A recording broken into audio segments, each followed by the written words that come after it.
The bloodstain was gone. Saad had scrubbed it out herself 3 days ago. Third floor hallway, 6 feet from the master bedroom door. A rusty mark the size of a dinner plate that had been there so long it had seeped into the grain of the hardwood. Mrs. Celeste had handed her the industrial cleaner and said, very carefully, "We don't talk about that stain. We just remove it." Saad had removed it. She had watched it lift and fade under the bleach and the elbow grease until the floor was clean honey-colored oak again. No trace of what had been there. Except now, at 2 in the morning on her fourth night in the Beaumont mansion, she was standing in that same hallway looking at the same stain in the exact same place. She pressed her palm flat against the floor. The wood was warm. It should not have been warm. She lifted her hand and looked at her palm. No recedo. No wetness. But the stain was there, rust-brown and accusatory, exactly as it had been before she cleaned it.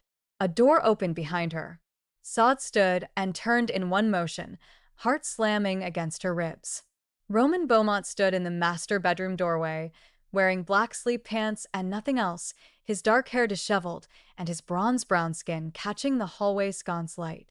He looked at her, then at the floor, then back at her. His face gave away nothing. "You see it too," he said. Not a question. "I cleaned it," Saad said. Her voice came out steadier than she felt. 3 days ago. It was gone. "I know."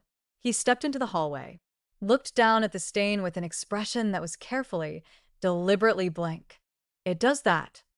It does that. Comes back. Every few months. We clean it. It returns." He looked at her again, and there was something behind his eyes that she couldn't read. "Most people don't see it. Celeste sees it. I see it. Now you."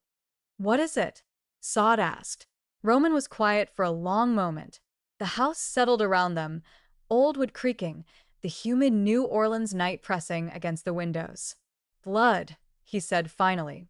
"From the night my wife died. If you want to know what really happened the night Margot Beaumont died, why her blood keeps returning to the floor, and what the house is trying to tell the people who can see it, keep reading. Because this story is about to take you somewhere dark, twisted, and utterly inescapable." Saad Adeyemi had taken the job at the Beaumont mansion because the pay was extraordinary and because she needed to stop moving. She had been moving for 18 months. Houston, Atlanta, Nashville, Memphis. Staying in each city just long enough to save money before the dream started, and she had to leave again. The dreams were always the same. A woman's face, dark hair, green eyes. A voice saying, "Find me. Help me. Remember." Saad did not know the woman. She had never known the woman. But the dreams had started the night after her 28th birthday, and they had not stopped. She had come to New Orleans because the dreams had become more insistent. Because the woman's face had become clearer. Because something in Saada's gut, the part of her that her grandmother had called the knowing, told her that whatever was happening, the answer was here. The Beaumont mansion sat in the Garden District like a crown on a velvet cushion. 3 stories of Greek Revival architecture, white columns and iron lace balconies, surrounded by live oaks heavy with Spanish moss. It was beautiful in the way that certain dangerous things are beautiful, built to seduce before it destroyed you. Celeste Roche had interviewed her in the service entrance. She was a slim Creole woman in her 50s with silver threading through her dark hair and eyes that cataloged everything and revealed nothing.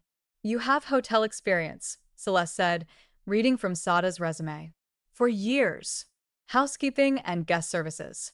The Beaumont household is not a hotel. Mr. Beaumont values privacy above all else. There are rooms you will clean. There are rooms you will not enter. There are questions you will not ask. Can you work under those conditions? "Yes," Saad said. Celeste studied her for a moment. "You have honest eyes. That's rare. Also dangerous in a house like this." She stood. "You start tomorrow. 6 a.m. I'll show you which rooms are yours and which belong to the ghosts." She had said it so casually that Saad almost didn't register it. Ghosts.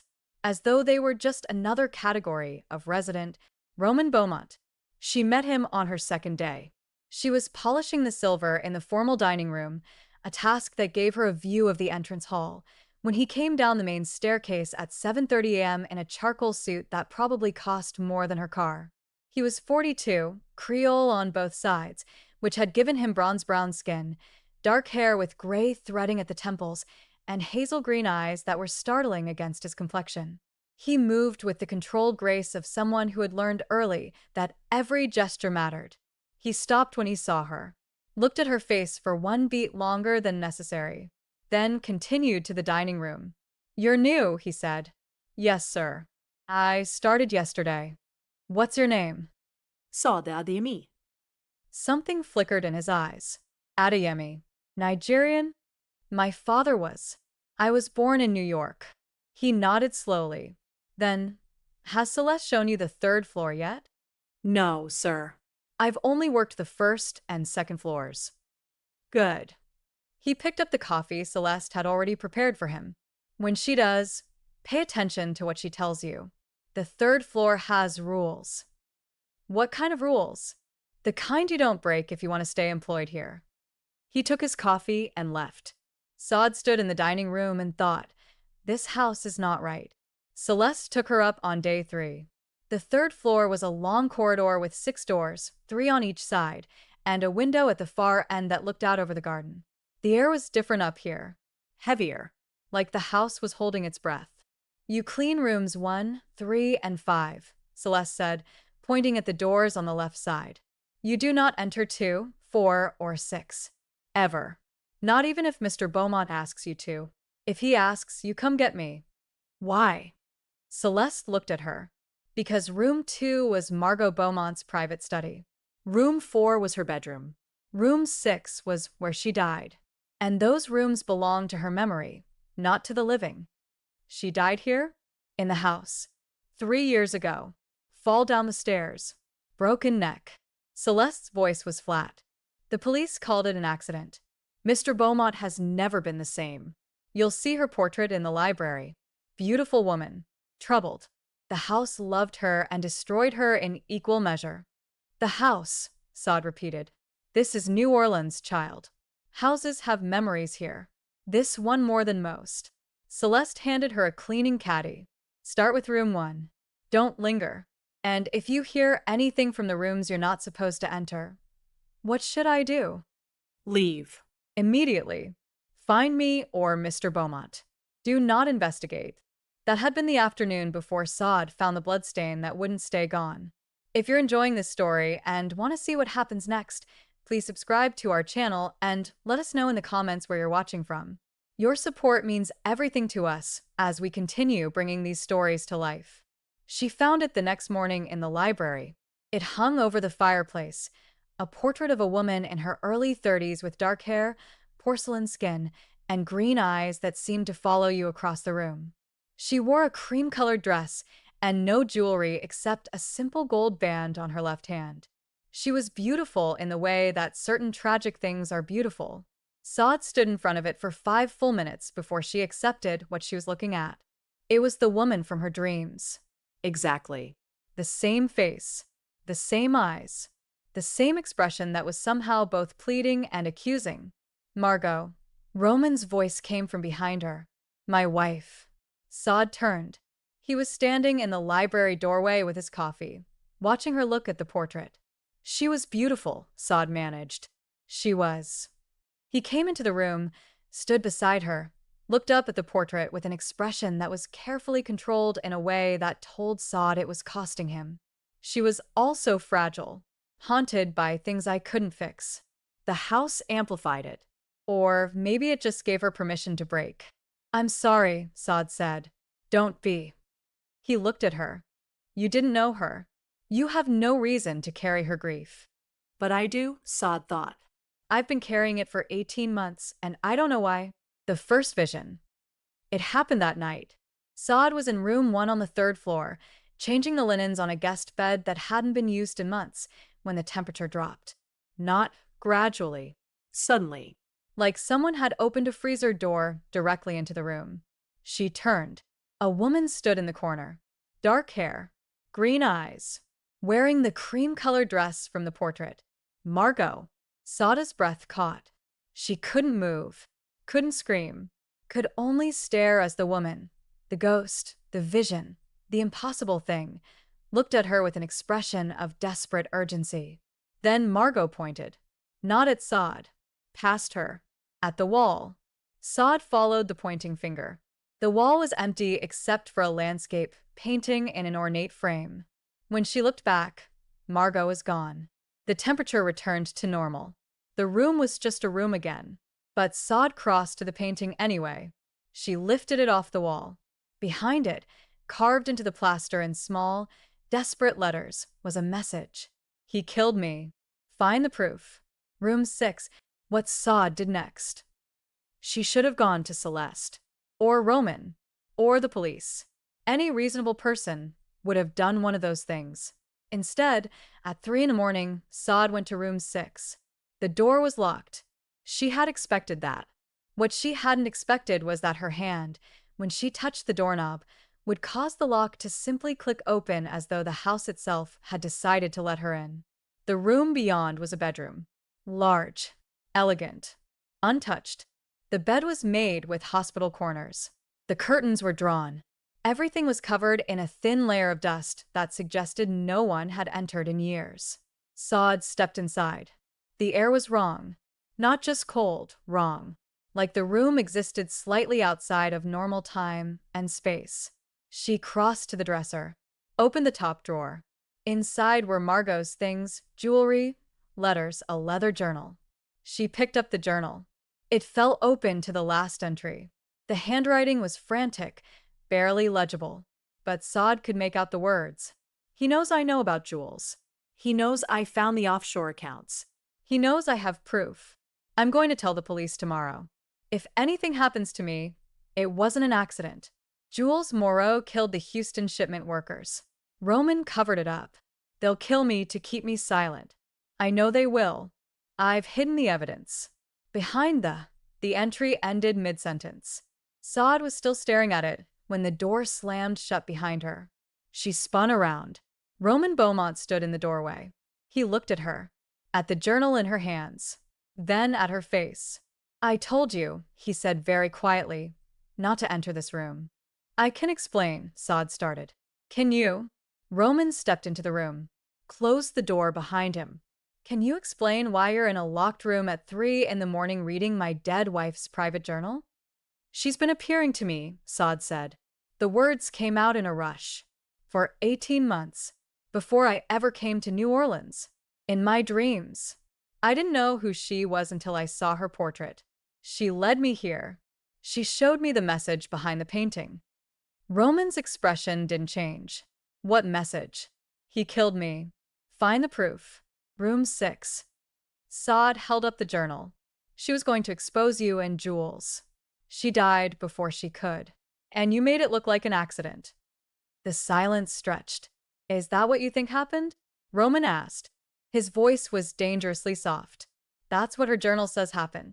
Read the date on that entry, he said. Sod looked down. The entry was dated 2 months before Margot's death. She wrote that, Roman said, when she was in the middle of a psychotic break. Paranoid delusions. She believed Jules and I were conspiring to kill her. She believed the house was poisoning her. She believed. His voice cracked slightly. She believed a lot of things that weren't real. How do you know they weren't real? Because I loved her, Roman said. And because Jules wasn't even in the country when the Houston shipment incident happened. He was in Dubai. I have customs records, flight logs, hotel receipts. Margot's psychiatrist tried to show her the proof. She didn't believe him either. Sod looked at the journal, then at Roman. Then why does her ghost keep appearing? Why does the bloodstain come back? Why did the house let me into this room? Because, Roman said, she doesn't know she's dead.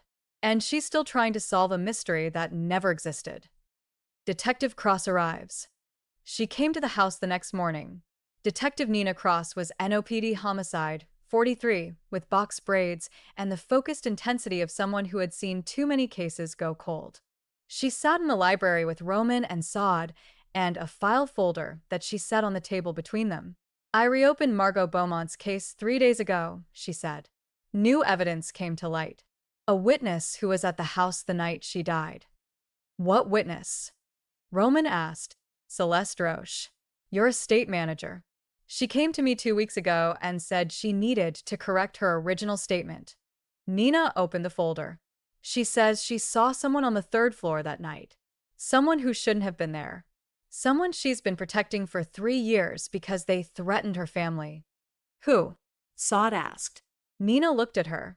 Jules Moreau. Roman went very still. Celeste says she heard arguing. Nina continued. Margot and Jules. Margot was threatening to expose financial irregularities she discovered. Jules told her she was delusional. Then Celeste heard a struggle. A scream. Silence. When she got to the third floor, Jules was standing at the top of the stairs and Margot was at the bottom with her neck broken. Jules told me he wasn't in the house that night, Roman said. His voice was hollow. He said he was in Dubai. He was in Dubai, Nina said. For 3 days. But he flew back early. Red-eye flight. Arrived the afternoon of Margot's death. The customs records you have are real. The timestamp just makes it look like he never left. She paused. He paid someone to alter the entry log. Celeste found the receipt. That's what made her come forward. They arrested Jules Moreau at his office in the French Quarter. He came quietly, with the resigned expression of someone who had always known this moment would arrive. The evidence was overwhelming once they started looking properly.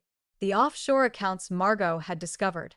The Houston shipment workers who had died in a warehouse fire, ruled accidental, but reopened now. The financial records that showed Jules had been embezzling from the Beaumont organization for 5 years. Margot hadn't been delusional. She had been right. And she had died because she was right. Roman had been in the library when they brought Jules out in handcuffs.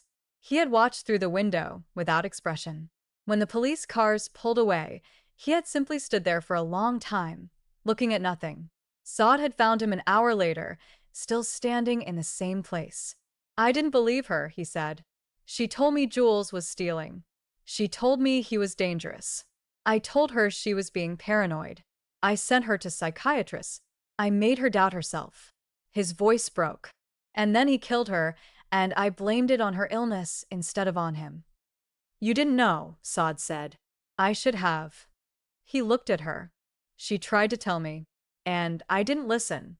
And then she died. And for 3 years her ghost has been trapped in this house trying to make someone listen. She made me listen, Saad said. That's why she came to me. That's why she showed me the journal. She knew you wouldn't believe her again. She needed someone outside of it. Why you? Saad thought about that. About the dreams. About the knowing. About her grandmother's voice saying, some people are bridges between worlds. Because I could see her, she said simply. And because I believed her when no one else would. The night everything changed. It happened 3 days after Jules's arrest.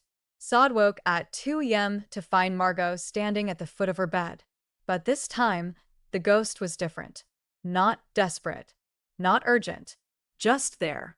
Watching her with an expression that was almost peaceful. Thank you, Margot said. Her voice was soft. Real. For listening. For believing. For being brave enough to look where no one else would. Are you, Saad started. Are you free now? Yes. Margot smiled. It was a sad smile, but genuine. The house was holding me because the truth was trapped here. Now the truth is out. Now I can leave. Will you? Saad didn't know how to finish the question. Haunt this place? Margot shook her head. No, I am tired, Saad. I'm so tired. I just want to rest. Then rest, Saad said. You've earned it. Margot nodded. She looked toward the door. Then back at Saad. Take care of him. Roman. He loved me. He'll blame himself for not protecting me. Don't let him drown in it. I'll try, Saad said. Good. Margot's form began to fade. Thank you, Saad Adeyemi, for being the bridge I needed. She was gone. Fully. Finally. The room felt lighter. The house felt lighter. As though something that had been holding its breath for 3 years had finally exhaled. The morning after. Roman found her in the third-floor hallway at dawn. She was standing exactly where the bloodstain had been. The floor was clean. Honey-colored oak. No rust. No resedo. No ghost memory returning. It's gone, he said. I know. She's gone. Yes. Saad turned to face him. She came to me last night. To say goodbye. She's at peace now. Roman looked at the clean floor for a long moment. Then at her. Thank you, he said. For doing what I couldn't. For believing her when I didn't. For everything. She loved you, Saad said. Even after everything. She wanted me to tell you that. Something broke in his expression. Not dramatically. Just quietly. The way grief breaks when it's finally been acknowledged. I loved her too, he said. I just didn't know how to save her. You couldn't have, Saad said gently. Jules would have killed her regardless. The only thing you could have done was believe her. And now you do. And she knows you do. That's what set her free. 3 months later. The Beaumont mansion was lighter now. Not just metaphorically. The air moved differently. The shadows weren't as deep. The house had released whatever it had been holding and returned to being just a house. Beautiful, historic, but no longer haunted. Jules Moreau had pled guilty to second-degree murder and embezzlement. He would spend the rest of his life in prison. The financial irregularities had been corrected. The Houston case had been reopened. Justice, delayed but finally arriving, had been served. Celeste had resigned after Jules's arrest, her conscience finally clear. She had moved to Houston to be near her grandchildren. Before she left, she had told Saad, "You have the gift. Use it well." Detective Cross had closed the case with a notation, solved with civilian assistance. Sade Ademi, konsultant. She had given Saad her card and said, "If you ever want to make this official, call me." Roman had asked Saad to stay. Not as a maid. As... he hadn't quite found the word for it. Someone who understood what the house had been. Someone who could help it become something else. She had said yes. They were sitting in the library on a Saturday morning in December, the portrait of Margot still above the fireplace, but peaceful now, no longer accusatory, when Roman said, "Do you still have dreams?" "Sometimes," Saad said, "but different ones now. Not distress calls. Just memories. Margot showing me things she loved. The garden. The balcony. The way light comes through the oaks at sunset. She's still here," Roman said. "Just differently." "Everything leaves an echo," Saad agreed. "The house remembers. But now it remembers the good things too. Not just the trauma." Roman looked at the portrait. "I'm thinking of donating it.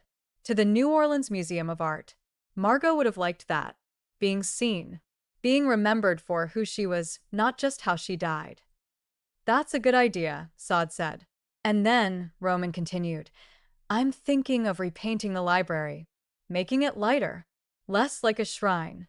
More like a room people actually want to be in." "Also a good idea." He turned to look at her. "Stay, Saad. Not because the house needs you. Because I do. This city. This life. It's complicated and dangerous and occasionally haunted. But it's real.